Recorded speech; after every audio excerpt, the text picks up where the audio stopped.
पिछले वीडियो तक हमने पढ़ा था कि रिडॉक्स रिएक्शन क्या होता है, जिसमें हमने ऑक्सीडेशन रिएक्शन और रिडक्शन रिएक्शंस के बारे में पढ़ा था।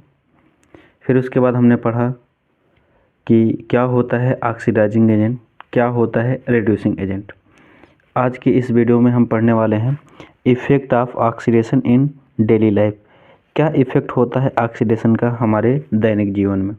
तो आपके NCERT class 10 science chapter first, जो कि है हमारा केमिकल इक्वेशन एंड रिएक्शन, उस चैप्टर में आपको दो इफ़ेक्ट दिए गए हैं। एक तो है कोरिजन, दूसरा क्या है रेंसिडिटी। दो इफ़ेक्ट हमें पढ़ने हैं ऑक्सीडेशन के, कोरोजन और रेंसिडिटी। कोरोजन और रेंसिडिटी। क्या होता है कोरोजन? क्या होता है जब कि हम क्या करते हैं, किसी मेटल को, यदि किसी मेटल को एसिड, एयर, मॉइस्चर के कंटेक्ट में कुछ समय के लिए छोड़ देते हैं।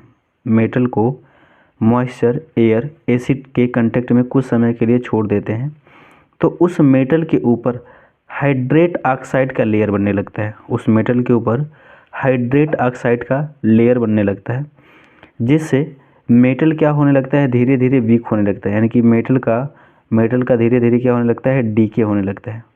तो इस फिनोमिना को हम क्या कहते हैं, कोरोजन कहते हैं। क्या कहते हैं भैया, कोरोजन। आप क्या करोगे, मेटल को कुछ समय के लिए छोड़ दोगे एयर के कंटेक्ट में, एसिड के कंटेक्ट में, मॉइस्चर के कंटेक्ट में, तो क्या होता है, मेटल के ऊपर हाइड्रेट ऑक्साइड का लेयर बनने लगता है, जिससे मेटल धीरे धीरे नष्ट होने लगता है।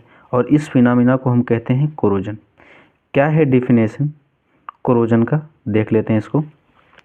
When a metal expose to moisture, जब हम किसी मेटल को नमी के संपर्क में रख देते हैं, air, acid, etc, for some time a layer of hydrate oxide, यानी कि उसके ऊपर हाइड्रेट ऑक्साइड के साथ वाटर का क्या बनने लगता है, लेयर बनने लगता है। Each form which weakens the metal and hence metal is said to be corroded. जब हम मेटल को एक्सपोज्ड कर देते हैं, छोड़ देते हैं मॉइस्चर के कंटेक्ट में, एयर के कंटेक्ट में, एसिड के कंटेक्ट में कुछ समय के लिए, तो उस मेटल के ऊपर क्या होता है, हाइड्रेट ऑक्साइड का लेयर बन जाता है। यानी कि ऑक्साइड के साथ वाटर का लेयर बन जाता है, जिससे मेटल क्या होने लगता है, कमज़ोर होने लगता है। तो हम कहते हैं कि मेटल क्या हो चुका है, कोरोडेड हो चुका है। जैसे रस्टिंग ऑफ आयरन, जैसे क्या है भाई, rusting of iron, black coating of silver and green coating of copper are example of corrosion. Iron के ऊपर रस्ट लगना, यानी कि आयरन के ऊपर जंग लगना, सिल्वर के ऊपर ब्लैक कलर की कोटिंग लग जाना, या फिर कॉपर के ऊपर ग्रीन कोटिंग लग जाना, एग्जाम्पल होता है कोरोजन का। कोरोजन क्या है, एक बार इसको फिर से समझ लेते हैं।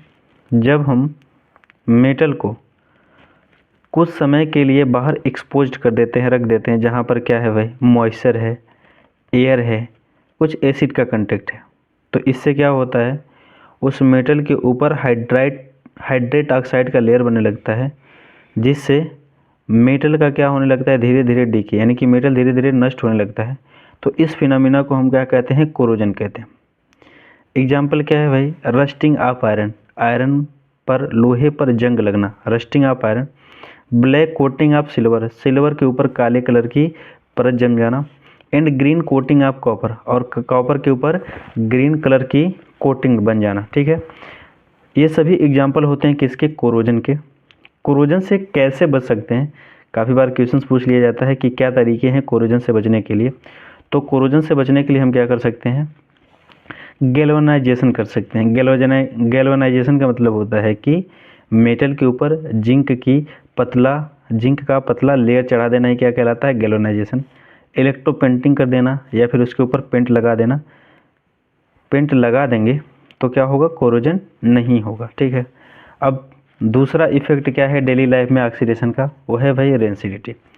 रेंसिडिटी क्या होता है, रेंसिडिटी क्या होता है, फैट या ऑयल का ऑक्सीडेशन हो जाना ही क्या कहलाता है, रेंसिडिटी कहलाता है। क्या है डेफिनेशन रेंसिडिटी का, the oxidation of fat and oils when expose to air known as rancidity. एक बार फिर से पढ़ते हैं डेफिनेशन को। The oxidation of fat and oil when expose to air known as rancidity. यदि हम क्या करें, फैट को, ऑयल को बाहर एयर के कंटेक्ट में रख देते हैं तो फैट और ऑयल क्या हो जाते हैं, ऑक्सीडाइज हो जाते हैं, जिससे क्या होता है, रेंसिडिटी। रेंसिडिटी का मतलब होता है बासीपन।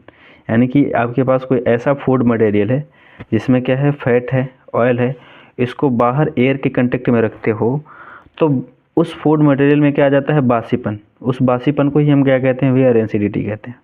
जिससे क्या होता है, रेंसिडिटी होने से क्या होता है, it lead to bad smell, जिससे उसमें ख़राब स्मेल आने लगती है, and bad taste of food, और फूड का जो टेस्ट है वो भी क्या हो जाता है, ख़राब हो जाता है। रेंसिडिटी क्या है, यदि आप किसी ऑयली फूड मटेरियल को एक्सपोज्ड कर देते हो, रख देते हो एयर के कंटेक्ट में, एयर के कंटेक्ट में क्या कर देते हो, रख देते हो, जिससे उसमें क्या आ जाता है, बासीपन। और बासीपन का आ जाना ही क्या कहलाता है, रेंसिडिटी कहलाता है।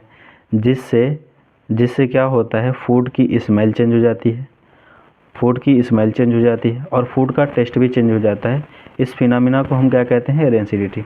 डेफिनेशन एक बार फिर से पढ़ दे रहे हैं। The oxidation of food and oil when expose to air known as rancidity, it lead to bad smell and bad taste of food. जिससे क्या होता है, स्मेल भी ख़राब हो जाती है और टेस्ट भी क्या हो जाता है, ख़राब हो जाता है। क्या तरीके हैं रेंसिडिटी से बचने के लिए, इसको हम देख लेते हैं अभी। Method to prevent rancidity, rancidity से बचने के तरीके।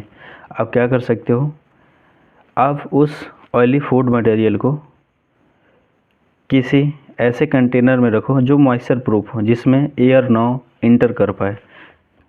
Keeping food in air tight container, ऐसे कंटेनर में रखना है जिसमें एयर इंटर ना कर पाए। Replacing air by nitrogen, nitrogen के साथ उस फूड मटेरियल को रख देना, या फिर उसमें एंटी ऑक्सीडाइजिंग एजेंट को रख देना है। ठीक है, तो ऐसा करने से क्या होता है कि फूड मटेरियल में बासीपन नहीं आता, यानी कि उनका रेंसिडिटी नहीं होता है।